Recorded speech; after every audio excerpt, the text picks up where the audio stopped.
That's new for me. It's good for me to do that. So because I'm thinking about do the same for my association. Yeah, we can definitely do that, for your guys just to keep them engaged. Mm-hmm. Um, okay, so it shows that we are live in our group.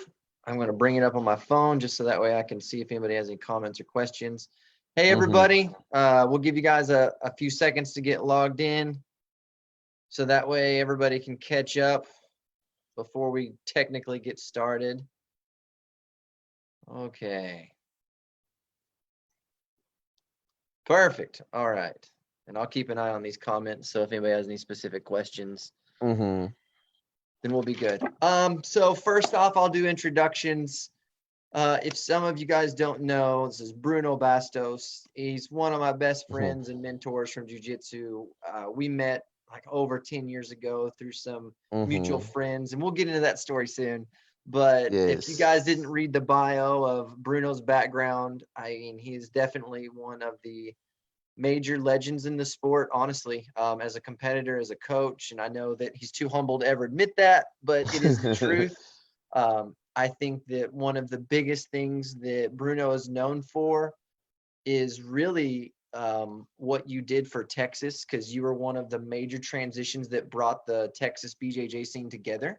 Because for all Mm-hmm. the years before you were here, there was a lot of good jujitsu there, but there was just never this come together collection of brain trust, and that I specifically was able to notice until after you arrived. And so Mm-hmm. it's just been awesome to see the journey. But I'm just glad that you had some time, since we all have nothing but time with all of this stuff going on. Yes. So I wanted to say thanks for coming on today, man. I thank you, Kelly, for the opportunity. Uh, and all the Inferno crew, good to be here, Yeah. spending some time with you guys. Not physically this time, Yeah, this time we're right? not training. not Yeah, not this time physically we're this not time, training.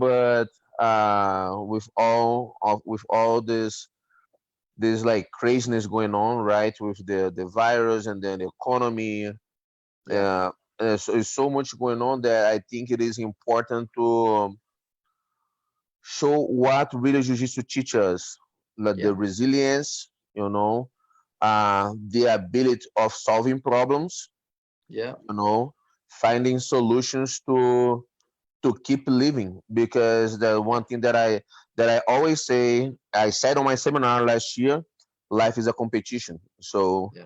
that's what we're doing now. We're competing to keep things going. Absolutely, absolutely. So on the jujitsu thing, because I got some funny stories, but we got some, some legit, your jujitsu journey. So you started training like around 1990, whenever most of like our athletes now were being Hmm. born. And I was just a kid watching Ninja Turtles. And you started training some small schools, but then you started training with Wendell Alexander, who's Nova Hmm. Now, where we all kind of came from with the lineage. But I was just going to ask, like, what it was like training at his academy, especially at that age. How difficult was it to get to Hmm. the academy? What did you have to do to make that happen as a kid? Yeah, like I started training with Master José Neuri. Yep. He's a coral belt, so he came from the same lineage as Wendell as well, from the Hmm. father lineage. And then I trained with him for a year and a half. I trained with him for a year and a half. Great guy. He's part of the lead BJJ now, Yeah. so that's like a full circle, right? I know it. Yeah. I Yes, noticed a that. guy that I trained with, and then I love him. But like so, like back then, like that, I started training 1990, as you said. So end of 91, end of 91, I was shoe training for him, and then have some of these. I have a sponsor. I had a sponsor back then, Luis Herminio, and Hmm. he had some disagreement with Nori, and I don't know what it was. Like I was 11-year-old boy, Yeah. you know. Yeah. Yeah. It was So nothing to you. So. yeah, so like, but whatever I was, then I start like training with Luizinho brought Ailson Brits, Jucão, his nickname, and then Yeah. so Professor Ailson Brits, he has a school in New York State. I don't know exactly what city, but so Yeah. Up he where he Shellin is. yes, and then he is like the original Hobson motor instructor. Yep. I remember because So Hobson, I saw something with Hobson was with him like a year or two ago, I think, for maybe his, yeah, so for his fifth degree. yeah, for his fifth degree. Yeah, I remember seeing that. Yeah, we Yeah. texted. Yeah. So uh so then like Jukan would come 3 times a week to teach us Hmm. because like he's from Teresópolis, like where Hobson comes from, and then Well, so he would Hobson come. and Flavio, they told me they used to have to take the bus like all day to get to training because Terrasopolis was so far away, which Yeah, I can, yeah, like it's not like very far, but when you put like the thing is like it's not very far if you say like it's only 2 hours like by car. I remember I made that drive Yeah, when we went to Brazil. It was like, it felt like but forever up in the mountains. like if you like buy bus and then like well, like when Robinson was still a teenager when he was going to train in Rio de Yeah. Janeiro, no man, like and then like there is no like go and come back. It's like leave in the morning, Yep. spend the whole day at the gym eating like what you can eat and whatever, and then like get the bus back to Teresópolis, you know. Yeah. So that's what he was doing as a teenager. So I met him like back in '91. I started training with him a couple of times in '92 because and then like once a week we would go to Teresópolis. Like on the weekends we would go to Teresópolis. Yep. Luizinho would take us, and then we would train at the headquarters of Jucão Yeah. school there. So that's when I met. Like I knew Robson, I knew Feijão, I knew Flavio, but that's when I met them. Like Right. oh Yeah. now We'll they are get into my those stories later because we've got some fun Feijão and Flavio and Hobson stories. But yes. yeah, No, it no. was, So I know those guys since I was like 11. yeah, Like y'all know grew up them like together. to interact with them. Know Yeah. them like I know since I was 10, like when I started because Robson was a phenom already, so Yeah. he was like even though he was a kid, he was well known like on the back then like I think it's still a small community that jiu-jitsu has compared not to the mainstream sports. Yeah. But back then we talk like nowadays we have jiu-jitsu in the whole world. Back then we talk like jiu-jitsu community is Rio de Janeiro, Right. Yeah. and then you're gonna have few like in São Paulo, and then few in Manaus, and then like Yeah. few not like, but like it was Maceió. yes, Yeah. but it was Rio like Rio Maringá. de Yeah. Janeiro, yes, you Yeah. know. Rio definitely was the hotbed that is there. I have a funny story where this shows how stupid I was. So we went to Brazil in '08 with Hobson, and we Mm-hmm. went to this competition, and it was all the Americans in the van. And me and Hobson had been friends for maybe a year or two because Dring had introduced us, and Uh-huh. I knew he was super good. He's way better than I was because I was just a blue belt, so everybody was better. And we went to this tournament. And we got out of the van, and all these people started coming over, and I was just waving like, "Oh, they love Americans," and I walked away. They were all there for Hobson. I didn't even know he was such a big deal. And I'm like, oh, they love us. This is awesome. And I kept walking and the crowd didn't follow. So it was so funny. I Nah, just was so hell, he dumb. was a star. So we trained with Jucão for 1 year. Like I trained with Yeah. Jucão for 1 year, but after 1 year, he was saying that it was very hard for him, like having to go 3 times a week to Rio de Janeiro, Yeah. like, and then he was with his wife already. I think she was expecting a baby, like, Yeah. and so he was like, man, like, why don't you guys train with Wendell? Yeah. Because they were like, so back then there is no Nova União, there's no like it's like Academia Jucão, Yeah. when there was Melo Tennis Club, that Yeah. he teach at that place at Melo Tennis Club, and that's how the name that he represents. And then Yeah. like André Pederneiras was André Pederneiras Jiu Jitsu. Yeah. Because that's when him and Andre started teaming up, right? Yes, but Yeah. so they have friendship, and their connection was Luizinho. Like that Yeah. guy, Luizinho's the guy that creates CBJJO, like all that. Yeah. They have the Kimonos Fighter, Yeah. like, and All the he old school he stuff. yes, and then he's the guy that like I think I mentioned on my seminar that he paid for my membership for my second month in jiu-jitsu because my mom didn't have money. She Yeah. has money to one month of membership. So when he heard that, he took over my brother and I under his wing, and then he paid for our membership. So I was 10 years old all the way until I was a purple belt, 17 to 18 years old, when he opened off União Bangu for me to teach. Right. So That's like awesome. that guy like Luiz Herminio, Luizinho, his nickname, everybody knows him as Luizinho. He was the key of putting all those pieces together. So he asked Wendell for my brother and I to train there, Yeah. and but my brother and I were rivals of Wendell students Right.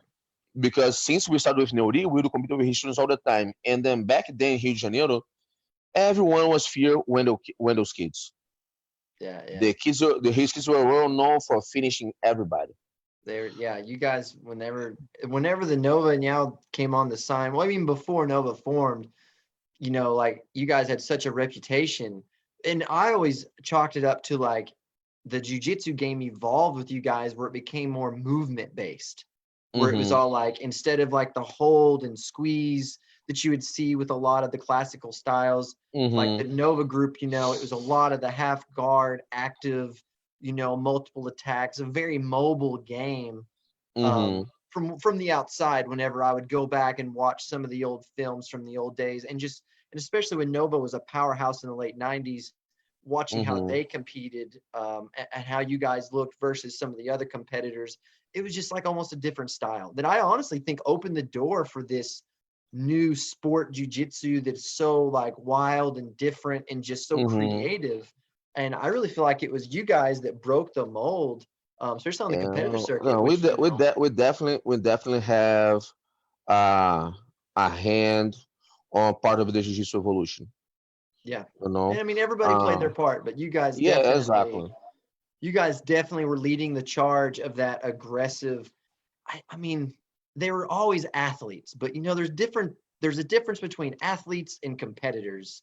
Mm-hmm. And you guys had like this hybrid, of like an athletic Yep. competitor. But that's the part where I'm gonna get. So we start like to train with Wendell.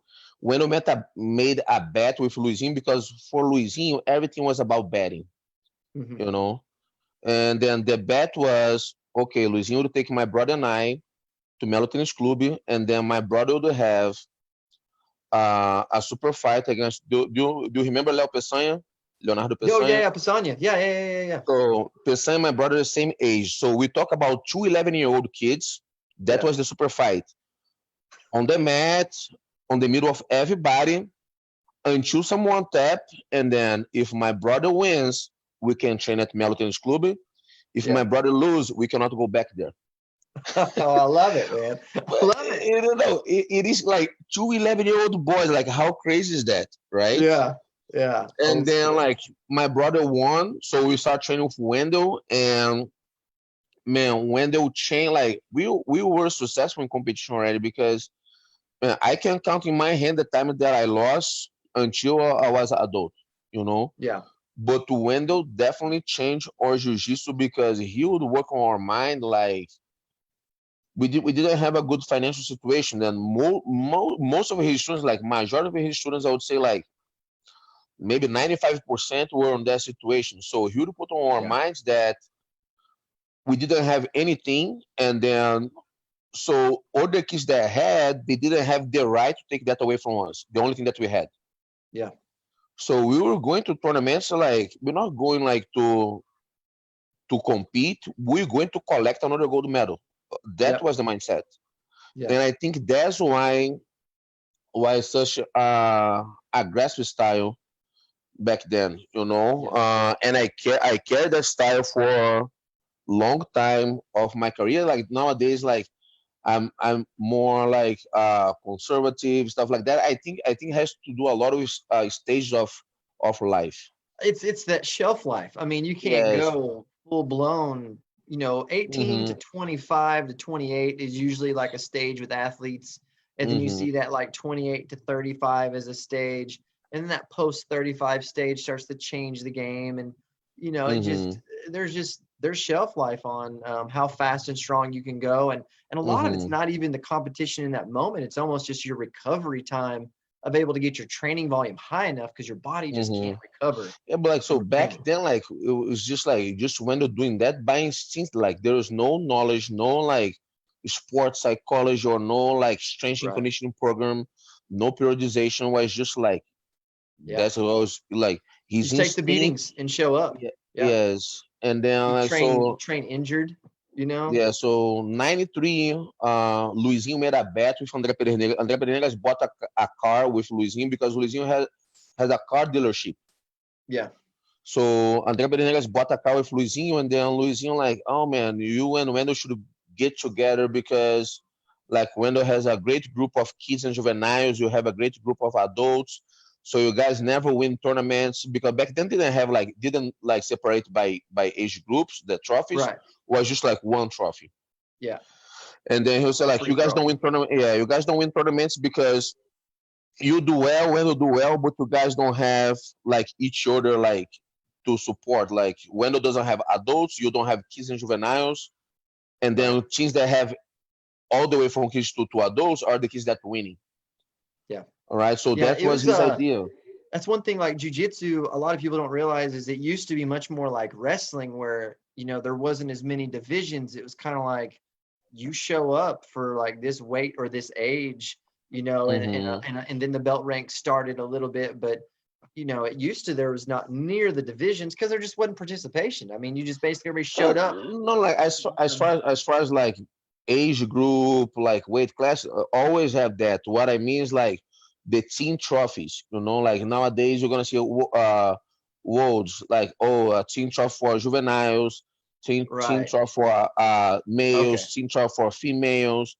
Yeah. Or you go pankies, team trophy for pee team trophy for might.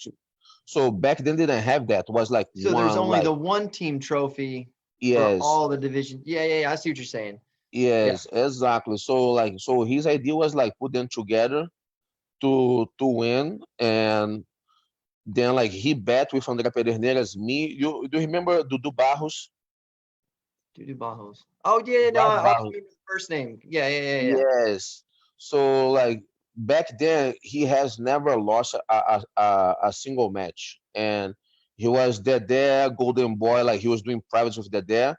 He was a Carson Grace comparable. He was doing privates with there. So Yeah. Luizinho bet me against Dudu Barros. Then like we go there to the day school, and I was 13-year-old boys. Yeah. So I go and I'm finishing him a flying armbar like quick. Oh Then wow. no, too fast rematch. Then he goes finish Start me. over. Yeah, so that he goes and finish me with flying bar like quick as well. Then like losing, like, no, like now the third one now to the side. And then, man, we battle. I don't know for how long. It was Yeah. too much for 13-year-old boy. Right. And then that there was like, and the Pereira was like, no, that's done, over. That's too much. They're only kids. So only now you guys figure out that you're just kids. Yeah, yeah, yeah, and yeah. then we go to his. He had a restaurant bar back then as well. So we went there. And so from that bet, like we start cross training that they would bring his guys to Melo, and then when they Yeah. would take us to go to André Pereira school. And then on 95, I was on the meeting where they formed the Nova União. Right. So a couple of the guys were there, like Marola, Feijão, Robson. Yeah. Jucão was on that meeting, and then Jucão ended up not like he was on the meeting, he want to be a part of, but he ended up deciding to stay Yeah. uh, Was with Sharuto Grace. there? Yes. Yeah, So Sharuto and all yeah, those he guys. ended up Yeah. so Jucão ended up staying like with Grace Barra back then because he was like a Renzo Grace student. Right. Renzo Grace black belt if I'm not wrong. Um, Yeah. and then like Carlos Gracie, Carlos Gracie Jr. He always make jokes with me, with Robson, my brother, that we could have been Grace Barra, you Right. know, Yeah, yeah, yeah, yeah. Yeah.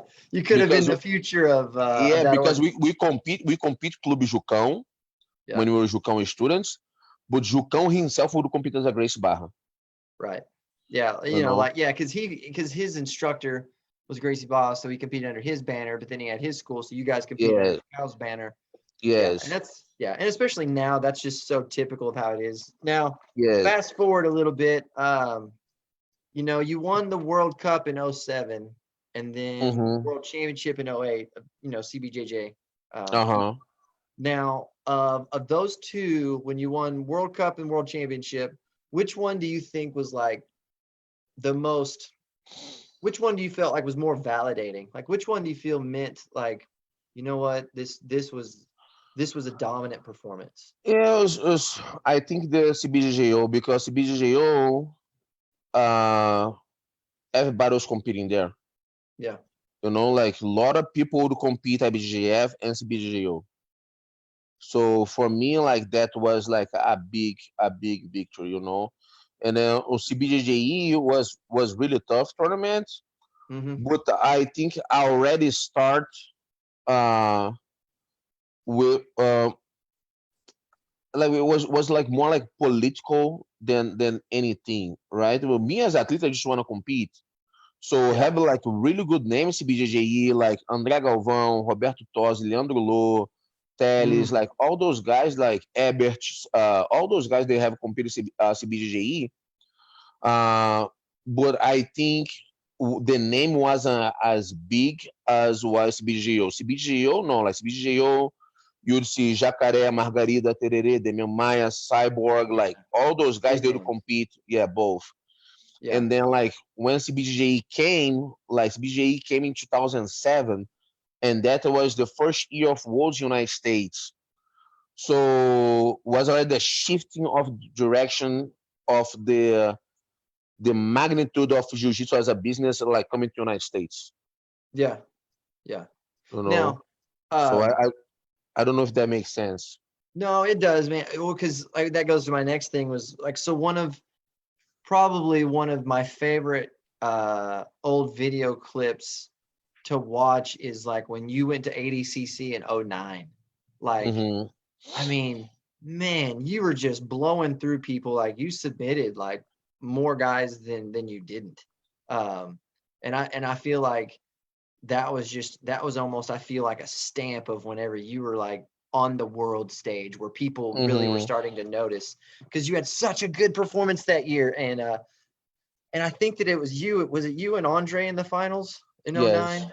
Yeah. I mean, so when you had that performance and blew through all of those guys, what, you know, what were you feeling mentally as far as how you were able to project your game?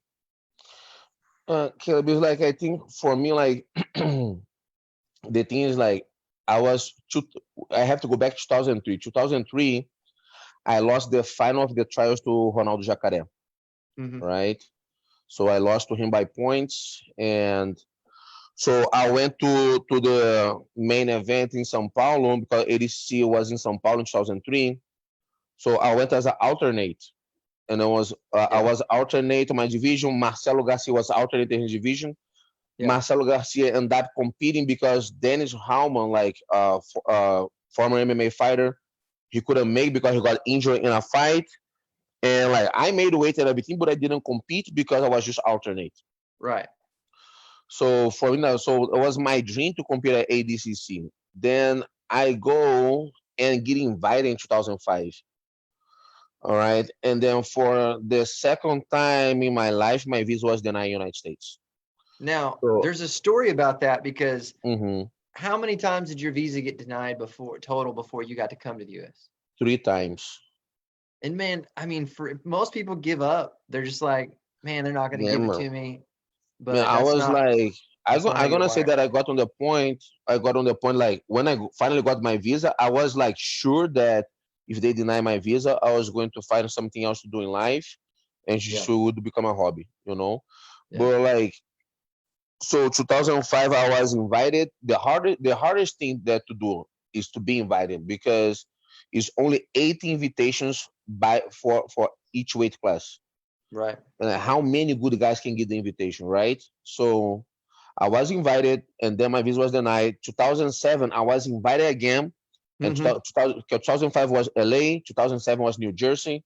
So I was invited again. My visa was denied again, and so then the International Wrestling Federation, like they started a movement to put like grappling as well. and then like we had a trials in Brazil to be part of Brazilian national team grappling. So I won that. I won that end of 2007, right? So I won that. I beat like some big names like Braga Neto, like Lagarto, Yeah. and so I won Rodolfo Vieira, you know. So That's then I fantastic. won that, and then like okay, so now like they're gonna start having international competition for grappling. Now they have a movement try to put grappling on the Olympics, stuff like that. Which they're still So working on to no avail, yeah, but they're working on it. yeah, but I don't think it will ever happen, you know.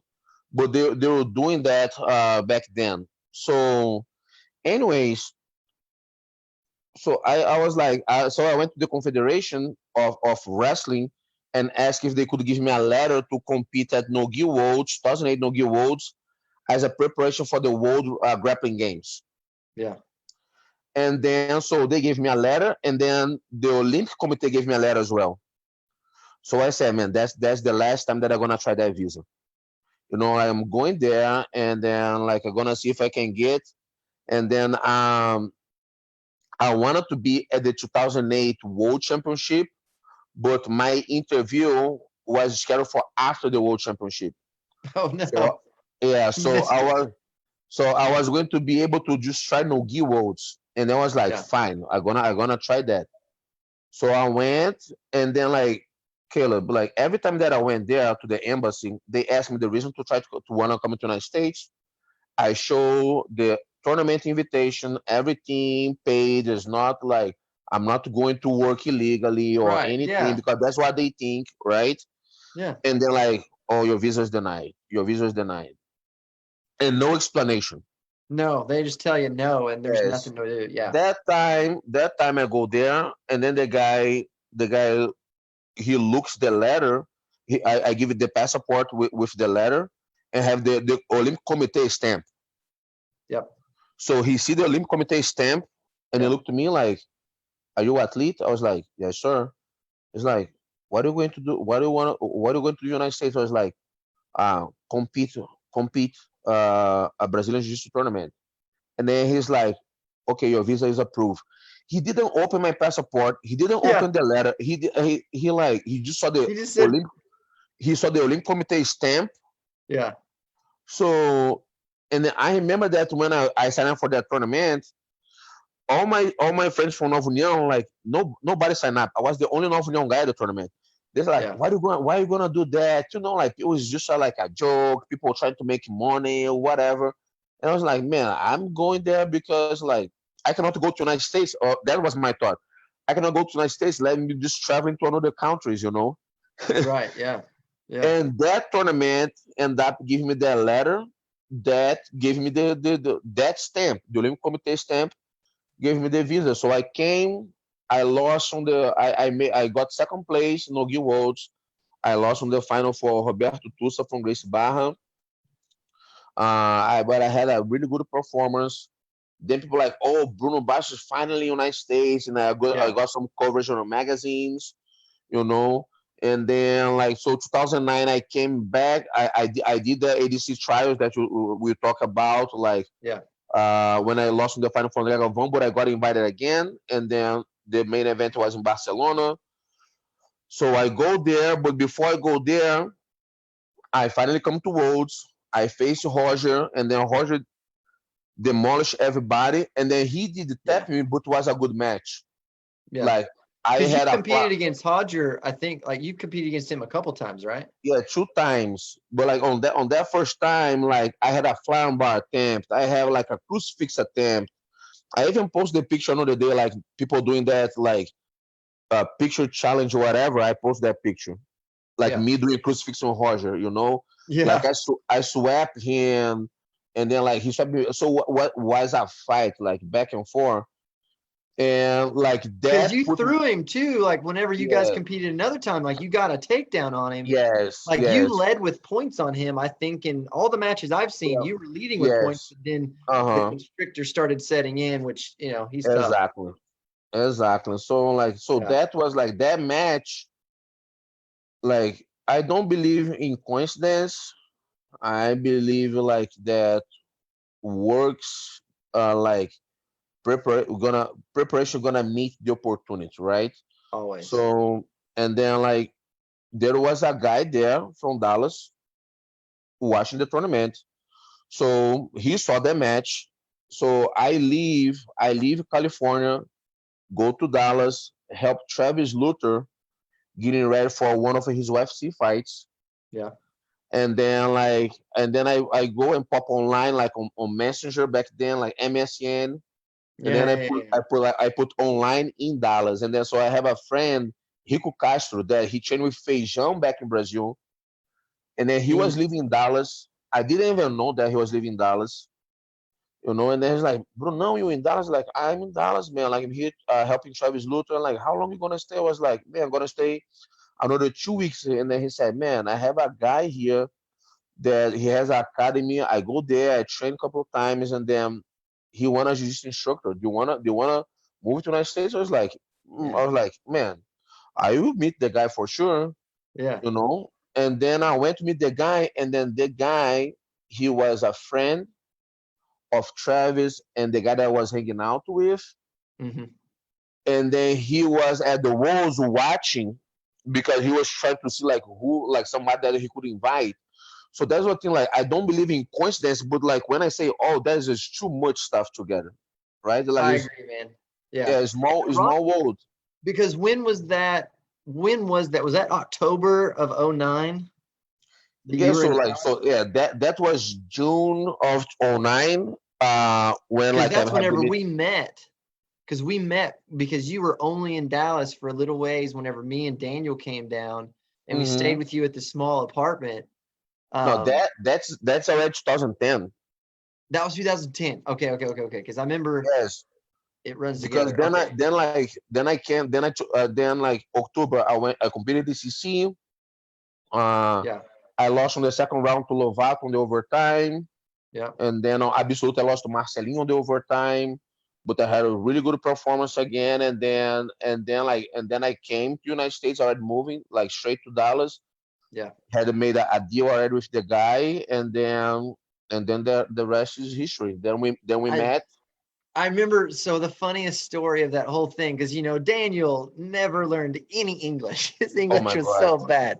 I Oh was my like, god! come on, man, you got to get better. And I remember when we were at your place, and I was like, Bruno, your English is so good. How did you learn English? How long have you been studying? And you were like, I moved to America. I didn't know the language and I had to survive. So I learned quickly. And that story Yes. still just Well, resonates with me because, I when mean, when my students ask me how I learned English skill, that's how like so the guy that brought me to United States, Greg Seal. So I arrived and then he gave me a laptop and cell phone. And then everyone that would walk because on the beginning I slept for 6 months. I live at the gym. They have a little room upstairs and I yeah, was living over there. So every day I would wake up, go downstairs, people would walk in. Man, woman, doesn't matter. I was like, hey, how are you? I'm Bruno. Can I have your cell phone? yeah, And then like so you laugh. Imagine that the women's reactions. Like yeah, how's yeah, that yeah, guy like introducing himself, like asking his asking my phone number. So I would do that like, hey, I'm Bruno. How what's your name? Like, oh, Caleb. Oh, nice to meet you, Caleb. Can I have your cell phone? Like you just yeah, met me asking for my cell phone. And then next day, all I'll do, like my goal was to get 10 phone numbers through the day. And then yeah, next day, as soon as I wake up, hey, good morning. That's Bruno. How are you? And then yeah. whatever people answer, I'll do Google Translate. Yep. Google Translate, write down, and then put the Google Translate like the voice, do how they would say the word, how's the Pronunciation. pronunciation, Yeah. yeah, how's the pronunciation. So Yeah. with the pronunciation, and then how to write the way I hear, so I Right. could like try to speak right. Correct. Yeah, because grammar is different, as we Yes, write and versus how we speak. yeah. Yeah, that was that. I still tell people that story, because it's like to show up in another country, because I've been in a lot of other countries and there were some hmm times where I didn't speak the language. Like when we went to Rio in '08, I got stuck maybe it was 2010. I remember I got stuck at the airport I'm trying to call Flavio's dad. I can't get the phone Mhm. to work. Nobody's there. And I am just like trying to get to his Fei Zhao was waiting for me at some hotel. And so I find Mhm. some guy that speaks a little bit of English and he borrows my phone. I borrowed his phone. They put me in a taxi and they're like, hey man, just trust him. He'll take you where you need to go. I Oh was my so God. scared that whole ride. Like I'm in the middle of Rio de Janeiro. Nobody knows where I'm at. I don't know where I'm going. I'm looking around, Mhm. looking for any landmark. I'm ready just to like jump on this taxi cab driver. I mean, it was scary. So I always tell your story of that, whenever we met, because that was so inspiring, because that is Mhm. what has led to your success with your entire team. Is it's that relentless. It doesn't matter what the obstacle is. I have to get the result. Um, Mhm. and like we were talking yesterday about leadership, of what that really means, because leadership's not like, oh, I'm just the best guy in the gym, or I've competed more than everybody. Like leadership encompasses so much more. And I feel Mhm. like that you've demonstrated that, through kind of what you've done with your organization and your schools and as a competitor, of you've grown your sets outside of just learning new sweeps, and things like that. Mhm. Like the jiu-jitsu grew, but is the other parts that had to grow with you. And so I was just going to ask, like, what parts do you think need to grow with you as you continue on the jiu-jitsu journey? Like what I feel that I need to grow, like to. Yeah, because I mean, like everybody's going to get better at doing jujitsu, but there's Mhm. things outside of the mat that you got to Mhm. grow and get better at as a leader and a coach, or even Mhm. just for your personal progression through jujitsu. So like for me, I feel like people got to learn a little bit more about communication, to convey Mhm. ideas, especially as a teacher and you get to be a high rank. You got to get to where you can articulate, or at least give better word pictures so that people can Mhm. absorb and learn. And of course, and then that leadership Mhm. influence comes off the mats, like kind of like what Yeah, we no, talked about. I understand the question. Like, I understand. Like the thing for me, Caleb, is never settle. Thinking that I'm good enough. You Yeah. know. Uh, man, like uh, obsessed maybe is like it's not everything in perspective. For some people, the word obsessed maybe don't wanna sound good, but Hmm. for me, like I'm obsessed with improvement. Yeah. You know, for example, like yesterday, I just signed up for online certification of strength and conditioning and sport nutrition. I signed up for both courses, Yeah. and then like I have certification like on those things. I just want to keep learning, Yeah. even if it's gonna be just one little thing that I'm gonna learn. That you give me more knowledge to provide a better service for my students and affiliates. Yeah. Like, Yeah. oh, but that's not jujitsu. Well, if you can make a person healthier by their eating habits, and then how they're gonna like work out to prevent injuries, not to get strong or like to prevent injuries, so they can spend more time on the mats. So if they can spend more time on the mat, they mean that your students for like for the long run, not just like Yeah. 6 months to 1 Longevity. year. Exactly. Yeah. So and then like you spoke about communication. That's another thing. Like I'm always reading books. There's something that I like. My wife calls me a nerd, but she so is a nerd in a good way, like someone that Yeah. always like studying not only jiu-jitsu but things outside of jiu-jitsu. Like I study another sport so I can see how the coach manage people, because like Yeah. that's what's leadership. Like leadership is like your ability of managing people. That's it. And when Because you look at these other hmm sports that have unlimited resources, hmm man, there's clues to take from them, especially like the NFL. 100%, 100%. Like you look at what those guys are doing when they have unlimited resources, because there's some things their resources buys them that we can't afford, but there's a lot of things that they're doing that we can model and mimic, Exactly. to learn, like, what can I do to lead better? Or, we call it athletic programming, like when I can come hmm up with a program for specific athletes. And after you do enough athletes, you start realizing there's only like a few different types of athletes. So then your Mhm. programming is a little bit easier where you can kind of funnel them into a main idea. And then once they Mhm. get some momentum, fine tune. It's almost like the white belt experience. Like, everybody's kind of Yes. doing the same thing as a white belt. They get to blue belt, they start to specialize a little bit.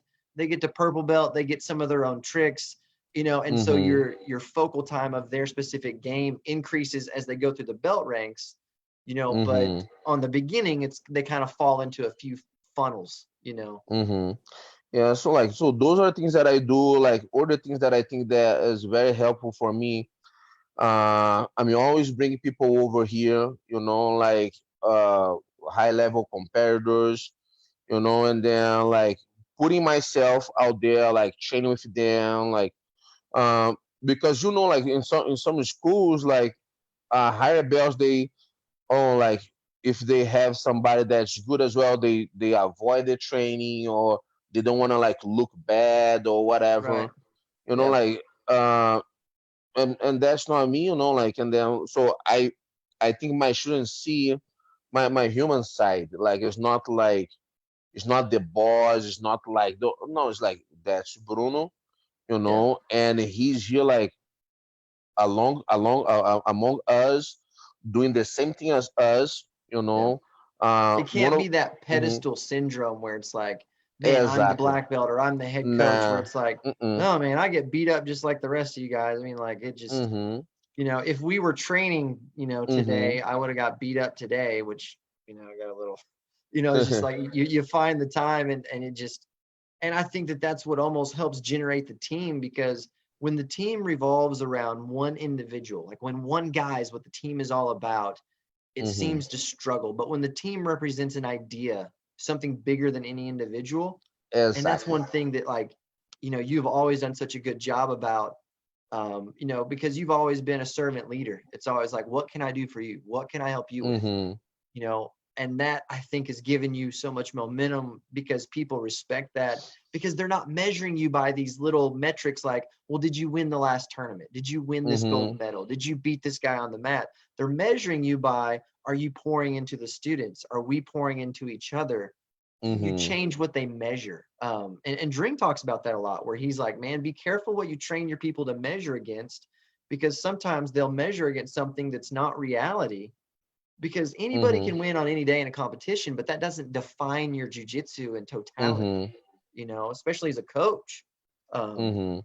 and you see that a lot, but I think that that's one thing your message has resounded very true with your people, and just the jujitsu community, is it has to be bigger than, the one Uh, guy. and one thing that I tell them about competition, Caleb, is like, man, like you go can be like a Naga tournament, can be a BGF Worlds, can be a DCC, like doesn't matter. Like you go on a Sunday and then you compete, you win or lose, and then guess what happens? Monday is Monday. Monday's Monday. Yeah. Nobody. so Yeah. so like man, like so it like if I so your goal is to be like a jiu-jitsu world champion, right? Yeah. So but you need to have a plan. All right. When I say a plan, I'm not talking about the plan to win the world championship. I'm talking about like a plan like for your life. Because if you Yeah. put everything into win a world championship, okay, and then you Then what? win, and then what? Yeah. Or if you don't win, because that's the most normal, don't win, because like it's one thing that I tell my students. Every tournament, every tournament, doesn't matter if you're like a 5 year old or if you master seven, one person win the bracket. Yeah. Yeah. Way more So losers than winners. yes, so the normal result is to lose. The only thing guarantee that you have in a tournament is one match. Yeah. Because if you don't win, you don't have the next match. Correct. Right? So and like so if you and then if you lose and then what? Exactly. What's the recourse? It's like people fall in love with the destination instead of appreciating the journey. Like they just they Exactly. they really struggle understanding that right now, this moment is what matters, not that pedestal, with the medal. Like, and there's value in that. I mean, there's, can't take away, like, there's Mm-hmm. value in that. But if that defines you, you're gonna have a lot of pain and struggle, which you see with a lot of high level athletes. A lot of athletes I've worked with, Mm-hmm. and coached over the years, guys, in the UFC, and especially more on the MMA side. they Mhm. struggle because they define themselves by winning the fight, being the champion, and the Mhm. rest of their life falls apart. And like me and you both know, if your life is not balanced, you're not going to be a good athlete. Mhm. It's never going to work. Yeah, it's interesting, like you said about balance, because Gustavo and I we've been doing like IG lives like every night, Yeah. I've been and seeing then them. one, Yeah. yeah. So like one of the things that we have spoke, like he was asking me, is that because we have some questions during the live, and then like, and then I said one of the things that I said that my best performances, regardless of win or lose, because performing doesn't mean like win or lose, right? You can have a really bad performance and pull off the victory, Yeah. or you can have the best performance of your life and don't win. So one thing that I was telling the people that were asking us online is that my best performance, I always had balance in my life. And then when Yeah. I mean balance, like I mean everything, or I mean on and off the mats. Yeah. It has to be off the mats, which goes back to what a lot of people don't know. How many black belts are in your family? Man, like my brother, my sister Yeah. are black belts, Rico, my Bianca. Yeah. wife. And I got a surprise for you from Bianca that Ah, that I'm going to show you. Okay, so I'm going to show you guys this picture. oh my And God. Bruno's going to think that it's hilarious. So this is a gift Oh from your my sister God. from your sister Bianca. So this is how much she loves her brother, Oh both my, of them. no, hey, I love to watch that. I love to see that picture. I don't think my brother he could love to see that picture. He's not. Don't tell Ricard. Don't tell Rico that I did this. Oh man, he may not like that. Man, Yeah, he may not like that. that is like 5 year old Bruno, 6 year Yeah, old Bruno. yeah. So your family's always been tight, and I've had the, Uh huh. I got to meet and train with Rico, and we get to stay in touch because he's in Australia right now, right? No, he could. Or He's not? in Dallas. No, no, Australia. Yeah, Dallas. Who who was it that went Daniel, to? Yeah, Daniel Almeida, Jacaré, his nickname. Jacare. Yeah, he went down to Australia. Yeah, yeah, yeah. We stay in touch. Yes. Yeah, yeah. Rico's there with you. But yeah, your family's always been tight. A lot of black belts in the family, and I think that that's a piece which brings me kind of to the next thing is the guys in the gym. I think sometimes that, and the girls, like they forget how much influence they really have over each other. And I Mm-hmm. feel like that's something that, especially the high ranks, but even all of the students, like they need to maybe appreciate more is like you're either building each other up or tearing each other down. And we always Mm-hmm. have fun and we joke and we prod, but you got to be careful with that because, a lot of people don't know, if they really are valued or they just don't know if Mm-hmm. they're ever going to achieve their goals just because nothing else in this life has ever supported them. Nothing has ever Mm-hmm. encouraged them. I always tell people, I'm like, our goal is to make the best part of their day be inside the gym. Mm-hmm. And so if you were going to advise some of the lower ranks, white belts and blue belts, how do you help your students understand that relationship faster, of that support system? Mm-hmm. Um, Caleb, I think like I made a post yesterday because like on Monday I complete 22 years teaching jiu-jitsu, right? Yeah. I started jiu-jitsu on March 23rd of 1998 as Yeah, a I just purple saw that you belt. had the 22-year Yeah, anniversary. yeah. So like one thing that I said is like uh I believe that I'm really good at what I do, and that's not arrogance or confidence. Just like It's is truth. is what I really believe. But Yeah. I think the biggest like key of being successful in my relationship with my students is that they can feel that I truly care. Yeah. And so like because let's say you're training over here and like you walking in. So when I walk, I'm a lot. I don't know how to explain that, but I'm a lot like about like feel energy, you know. Mm-hmm. So you're walking on through the gym, and then like I see like your posture walk, your body language, like your face, and then like man. and I don't know how to explain. I can feel if your day was good or bad, and they're gonna make me like adjust the training. Yeah. If I'm gonna like let you go all out because maybe you just have to relieve the stress, or maybe because of that stress are gonna hold you, because if you push too much you're gonna get hurt, Yeah. or worse, injury, right? And then I really like, so a lot of times, like what I do is like is just the communication with my students, and I make them to understand that like jiu-jitsu like provide them, like what you said on the beginning, the ability of solving problems, because Yeah. like when doesn't matter if you're a doctor, fireman, police officer, nurse, like attorney, when somebody's choking you, you're not thinking of the problem that you had at your job or at Nope. your home, right? Mhm. So doesn't matter your like class, if you're like you rich, poor, like what, like everybody's the same on the match, Yeah. and the match don't like. Man, that's All the right. truth. And then So yeah, that's what I try to show them, like how much like 1 hour session of jiu-jitsu can provide them like that stress relief, yeah. but also a personal development, like a For personal sure, growth. because they have to interact with other people, be in positions of failure because there's always going Mm-hmm. to be somebody better. And that's the One hundred thing. percent. If there's one thing that I have learned is it's like if you can empower a small group of people, they can accomplish anything in the world. Mm-hmm. And but they don't believe you. Like as a coach, like you're always trying to influence. And that's usually what I spend most of my time doing is reminding my athletes, Mm-hmm. guys, you can accomplish anything on this planet, you know, especially if you come together. You start building each other up, you gain momentum. And a lot of times people don't have a lot of success in their life to prove that to themselves. They haven't Mm-hmm. done it enough times to be like, I know this is fact. I know this is truth. And so they're very skeptical. And that's always Mm-hmm. the thing I'm trying to build in is like the team cohesion and synergy.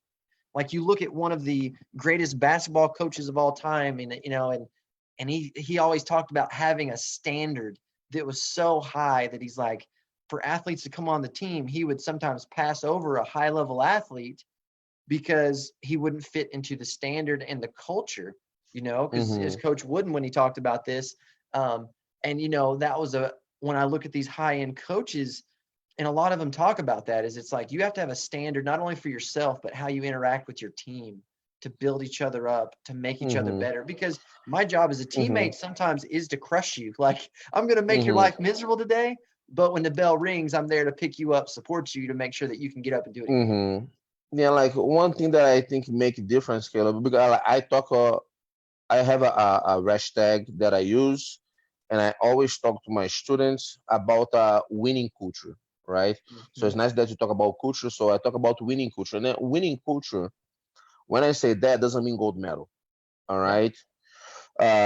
What I mean by that, like I just said like a few minutes ago, that I'm obsessed with improvement, with Yeah. not like, oh, okay, get by, okay, like I'm good enough, like I don't want that. And that is something that I try to instill like in every student, from the little ones 3 years old to the master sevens, Yeah. um and then like, so I think because I put myself in a position that they see me going through the same things that they go, either is in training on the match, or it is competing, the fact that I compete myself helps me a lot on my relationship with my students, uh, regardless of being kids or adults, because they see me like winning and losing, Yeah, you know.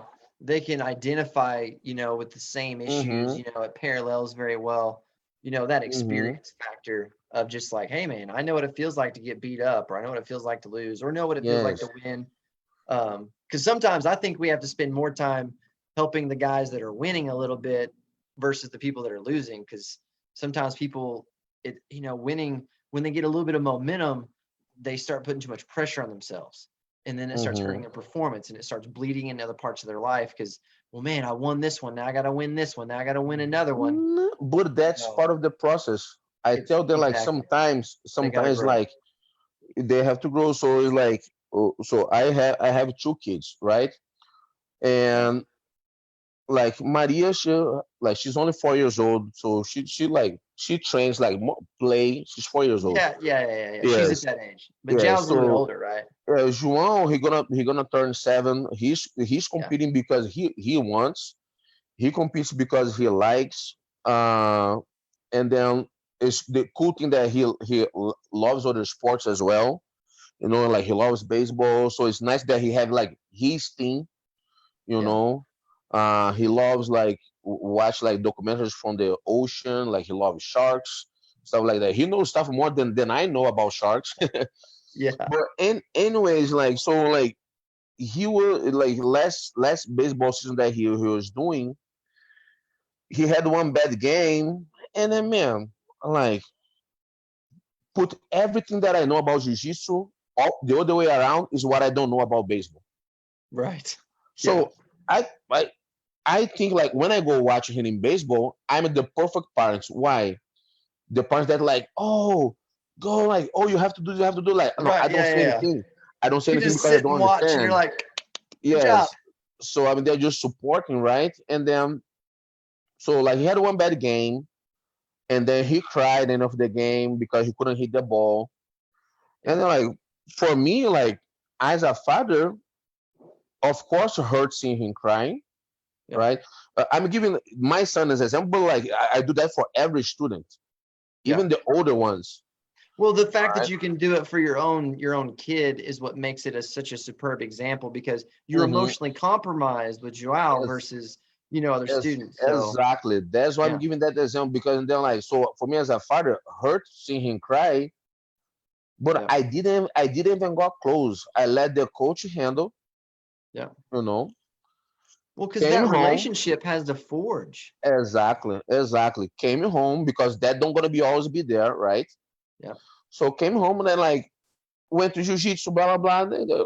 Anyways, go to the next game. So he's putting his uniform in, and then he start crying. And then like, oh, like, what happened? Like, oh, I don't want to go. Or like, what do you mean you don't want to go? You love baseball. Because I'm afraid. I'm afraid of losing, of not doing good. yeah, And then like that was like I just have came back from Nogi European, and then like I went like a sequence: Nogi European, Nogi Pans, and Nogi Brazilian Nationals.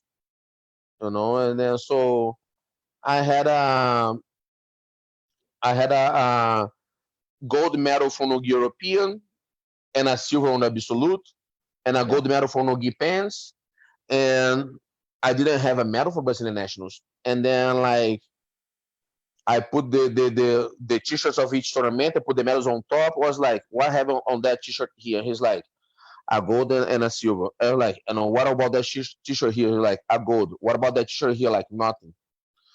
So here you understand that your father won and lost, right? Yes. yeah, I like, so, and had a tournament that your father lost, like not getting any medal, right? Like, yes, I was like, so what changed on you for me? yeah, Like, did your feeling for me change? yeah. Exactly.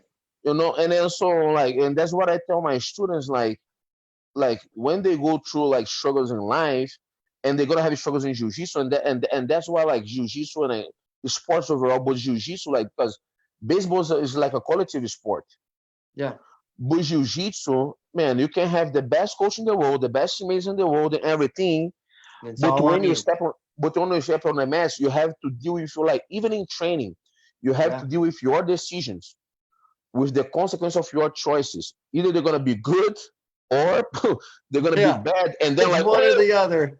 and then Yeah, you all, you tap. yeah, So that's the thing, man. So that was my lesson for him, and then like, so in jiu-jitsu and in baseball, now he knows that there's winning losses, Yeah. and then like he's enjoying the I always tell him like to enjoy the victories because he gonna have like to face the losses. Yeah, they're coming for sure. You know? And speaking of Joao, like one of my Uh-huh. favorite things, it was kind of bittersweet was, I got to be with you whenever he competed for the first time because you were Mm-hmm. with us, and just getting to watch that. Like, so it was tough because I really wanted you to be with him for, his first tournament, but at Uh-huh. the same time you said something because you were like, hey, I can't always be there. So whether it's the Mm-hmm. first or the last, I'm just going to be supportive. And I just Mm-hmm. thought that was really awesome that, I got to share that with you, to see that, and that connection with him on FaceTime. And Mm-hmm. it was really awesome, man, because you're definitely leading from the front, on everything that you're saying with the students, and, trying to connect with them, and just helping them Mm-hmm. understand that, other people go through these struggles as well. And I think that's the camaraderie of that team aspect of, there's other people around you that are walking through very similar circumstances in the gym Mm-hmm. and out of the gym. And I always just try to make sure that we highlight that more for them. That's like, don't wait till you're black Mm-hmm. belt to be a leader. Be a leader as a white belt. Be supportive. I tell this to my students like you don't have to be any belt to be a leader. Yeah. It's like how you interact with people, how you approach to people, because a lot of times you don't even have idea of how much impact you're having in other people. No, You know, you don't realize how and much it influences. and then like one thing that is very important, Caleb, to say because have people that are gonna step up, but they're gonna have people that they are shy as well, and then like for that people, for that type of person that is shy, that's like or anxiety, like all this, like don't be afraid to reach out Yeah, absolutely. You gotta because have you yeah, gotta because have like that trust, mm-hmm, that connection, because there's other people like you or worse off than you, and they need hope. Like that's why mm-hmm, people need to hear your story. Like I'm always mm-hmm, telling people, like Google reviews, Facebook reviews, honestly, because I do it. I'm like, oh man, it'll help the gym. But honestly, the real reason I do it is because it gives them an excuse to tell their story that other mm-hmm. people need to hear, because they don't want to tell their story because they're Be- embarrassed. because they're gonna relate exactly. Yeah, people need to hear their story. So they'll do it for the coach or the gym, be like, oh, I'll leave you a review, because people need to hear those stories. Because right now there's people out there that they think that they have no hope. They'll never accomplish anything. They'll never do Mm-hmm, anything. And they're this close to making some serious mm-hmm, decisions in their life that could hurt them forever. But whenever they see somebody's story or a little bit of hope from somebody of like, man, that guy was like me, or this girl was going through what mm-hmm, I went through, that mm-hmm. can change a life. And, Yeah, like but that's the big picture. and like so I message that like I can share like I don't know how many people are watching now and then how many people gonna maybe watch a replay. I don't know if you're gonna put a replay for the guys, Yeah, but it's replay will be like posted. Yeah. yes, but it's like I one thing that like when I talk to my students and then I see they going through struggles or stuff like that, it's like man, I was bred in a winning culture, and then like when I say winning culture, I'm talk about like winning tournaments. Yeah. That's how I was raised. As I got mature, I understood that that wasn't about competition, right?